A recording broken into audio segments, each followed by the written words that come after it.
අද අපේ රටේ මිනිසුන් බොහොමයක් මුහුණ දෙන කාරණාවක් තමයි බොහොමයක් මිනිස්සු මුහුණ දෙන ගැටලුවක් තමයි තමන්ගේ ශරීරයේ තරබාරුකම.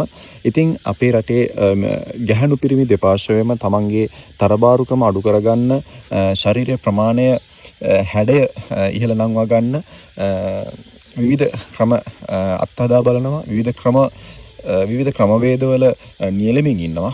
ඒ තුළ අපි හොඳටම දකින කාරණාවක් තමයි අපේ රටේ මිනිස්සු මේ වෙනකොට ශරීරයේ තියෙන තරබාරුකම අඩු කරගන්න කියලා තමන්ට ලැබිලා තියෙන ආහාර වේල්. ඒ කියන්නේ මිනිස්සෙක් විදිහට අපි දවසකට ආහාර වේල් 3ක් ගන්න ඕන. ඒ ආහාර වේල් 3න් බොහොමයක් මිනිස්සු තමන්ගේ තරබාරුකම අඩු කරගන්න කියලා එක වේලක් කන්නේ නැහැ.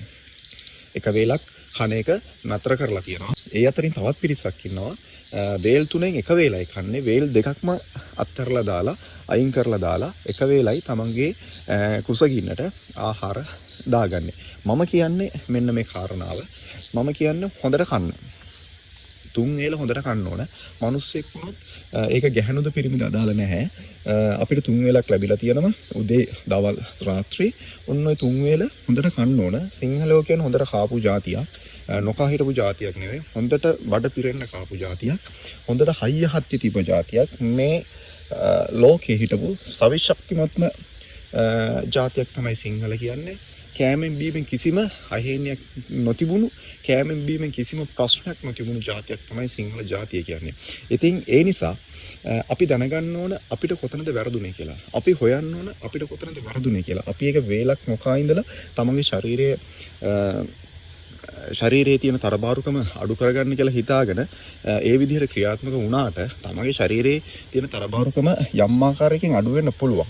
හැබැයි තමන්ගේ ශරීරයේ ක්‍රියාකාරීත්වයට වේල් 3ක් ස්වභාවයෙන්ම නිර්මාණය කරලා තියෙනකොට ඒකෙන් එකක් අපි අත්හැරලා දාලා ඒ ස්වභාවයේ ක්‍රියාවලියට අපි විරුද්ධ වෙලා ක්‍රියාත්මක වෙන්න ගන්නකොට අපේ ශරීරයේ යම් ආකාරයකින් අඩුවීමක් වුණත් එහි අනිසි ප්‍රතිඵලයක් විදිහට අපිට වෙනත් යම් අතුරු ආබාධ සහිත විවිධ ලෙඩ රෝග ඉදිරියේදී ඉස්මතු වෙන්න පුළුවන් එක වේලක් ආහාර නොගැනීම. ඉතින් ඒ නිසා හොඳට කන්න. සිංහල ජාතියේ ලස්සන සංස්කෘතියක් තිබ්බා. ඒ සංස්කෘතිය විවිධ විෂයන් මත ගොඩනැගිලා තිබ්බා. ආහාරද, සෞඛ්‍යද, ඇඳුම් පැළඳුම්ද, අධ්‍යාපනයද, ඔය හැම දෙයකම අපේ රටේ මිනිස්සුන්ට ලස්සන සංස්කෘතියක් තිබ්බා. නමුත් අද වෙනකොට අපේ රටේ සංස්කෘතිය පිරිහිමින් ගිහිල්ලා ඊටමත් අගාධයකට වැටලා තියෙන්නේ. නැවතත් ඒ සංස්කෘතිය හොයන්න කියලා මම ඉල්ලීමක් කරනවා. මොකද අපේ රටේ සංස්කෘතිය කියන්නේ ඊටමත් ලස්සන මුළු ලෝකයක්ම බබලවන්න පුළුවන් සංස්කෘතියක්. අපේ රටේ තිබ්බේ ආහාර පාලනය කරන සංස්කෘතියක් නෙවෙයි. අපේ රටේ තිබ්බේ ආහාර කළමනාකරණය කරන සංස්කෘතියක්.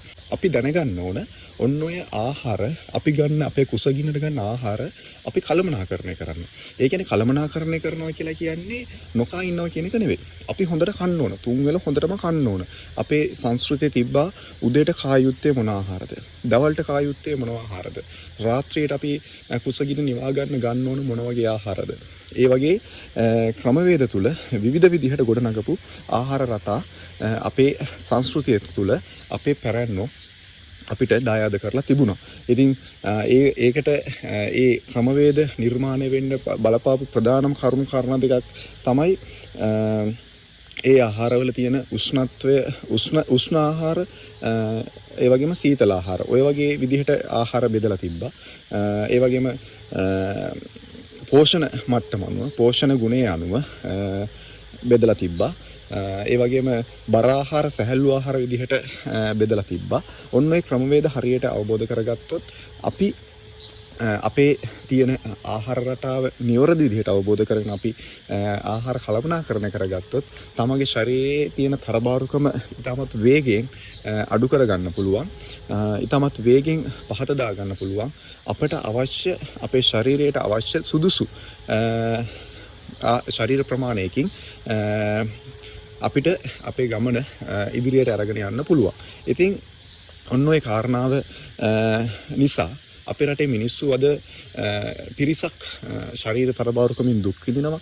තවත් පිරිසක් විවිධ ලෙඩ රෝග වලින් දුක් විඳිනවා. හොයාගන්න බැරි ලෙඩ රෝග වලින් අද අපේ රටේ මිනිස්සු ගොඩක් දුක් විඳිනවා. ඉතින් මම ඉල්ලීමක් කරන්නේ අපේ සංස්කෘතියට නැවත පණ දෙන්න උත්සාහ කරන්න. ලස්සන සංස්කෘතියක් අපිට තිබ්බේ. මම ඔයාලට පුංචි කාරණා කිහිපයක් කියලා දෙන්නම්. ඉක්මනින්ම කොහොමද කෙට්ටු වෙන්නේ කියලා. මෙන්න මේ ක්‍රමවේදය වලත් අත්හදා බලන්න. උදෑසන අවදි වුණ ගමන් පිරිසුදු වතුර වීදුරුවක් බඩ පිරෙන්න බොන්න. ඊට පස්සේ තමන් ආහාර ගන්න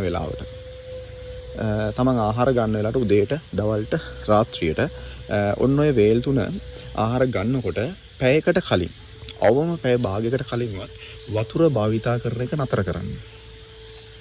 ඊට පස්සේ ආහාර ගත්තට පස්සේ මද රස්නි තියෙන උණු වතුර උගුරු 3ක් පානය කරන්න. ඊට පස්සේ ආහාර අරගෙන පැය භාගයක්වත් යනකම් ආයෙ වතුර බොන්න එපා. ඒ පැය භාගය ගියාට පස්සේ නැවත තමන්ට අවශ්‍ය ප්‍රමාණයට වතුර භාවිතා කරන්න, වතුර පාවිච්චි කරන්න. එතනින් පස්සේ ඒ ප්‍රධාන ආහාර වේල් අතරමැද තමන්ට ශරීරයට අවශ්‍ය වෙන විදිහට අවශ්‍ය ප්‍රමාණය මත ජලය භාවිතා කිරීම අත්‍යවශ්‍යයි.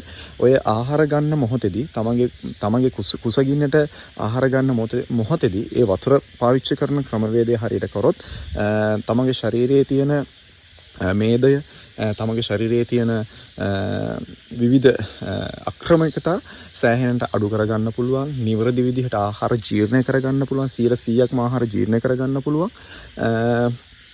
ඔය මම කියපු ක්‍රමවේදය තුලින්. ඊට අමතරව තමන් ආහාර ගන්නකොට පුළුවන් තරම් භාවිතා කරන්න බලන්න. තමන්ගේ ඇඟිලි වලින් ආහාර ගන්න. ඒ කියන්නේ හොඳට හැඳි ගෑරපු, ඒ කියන්නේ හැඳි ගෑරපු භාවිතා නොකර ඉන්න. පුළුවන් තරම් තමන්ගේ අතින් ආහාර අනලා, ඇඟිලි වලින් ආහාර අනලා ආහාර අනුභව කරන්න. ඒ වගේම ආහාර කනකොට හොඳට හපලා කන්න. හොඳට මේ තමන් ගන්න ආහාර මුඛයෙන් ඇතුළට, තමන්ගේ ශරීරගත වෙනකොට මුඛයෙන් ඇතුළට දාන ආහාර ටික හොඳට මික්ස් කරලා, හොඳට අඹරලා, හොඳට කලවම් කරලා තමන්ගේ ශරීරය ඇතුළට දාන්න. ආමාශ තමගේ ශරීරය ඇතුළත් කරගන්න.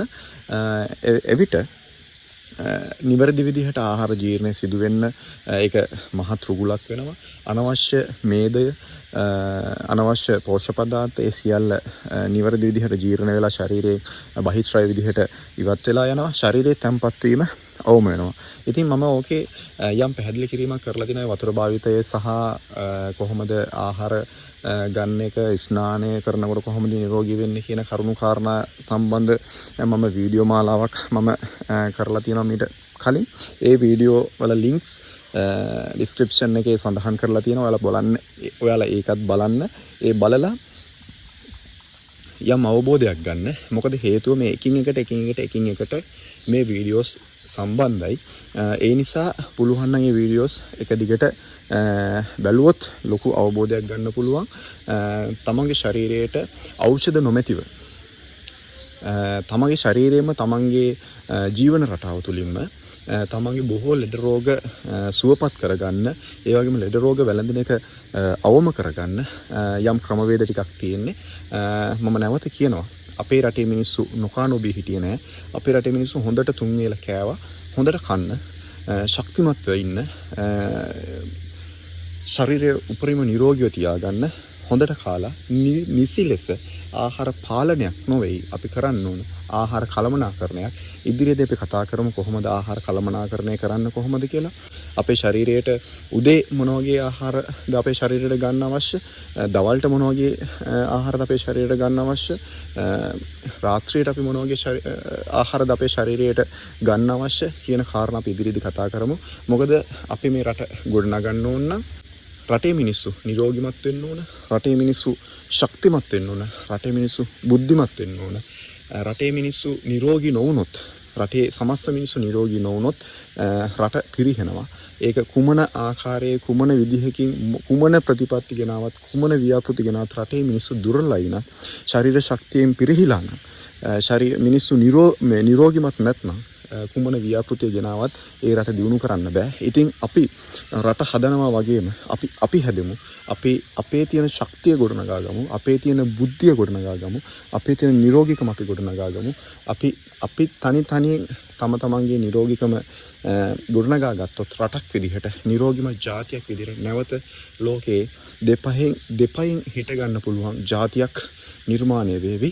ඉතින් මගේ වීඩියෝ බලන හැමෝගෙම මම ඉල්ලා සිටින්නේ අපි ශක්තිමත් විදිහට, අපි බුද්ධිමත් විදිහට, අපි නිරෝගීමත් විදිහට අපි ගොඩනැගිලා අපේ තියෙන සියලු මේ ගැටලු කාරණාවලට නිවැරදි විසඳුම් හොයන, අපේ සංස්කෘතිය තුළින් නිවැරදි විසඳුම් හොයන, අපේ තියෙන දේශීයත්වය තුළින් නිවැරදි විසඳුම් හොයන, අපේ තියෙන උරුමයන් තුළින් නිවැරදි විසඳුම් හොයන අනාගතයකට අපි සූදානම් වෙමු. ඔයාලා හැමෝටම තෙරුවන් සරණයි.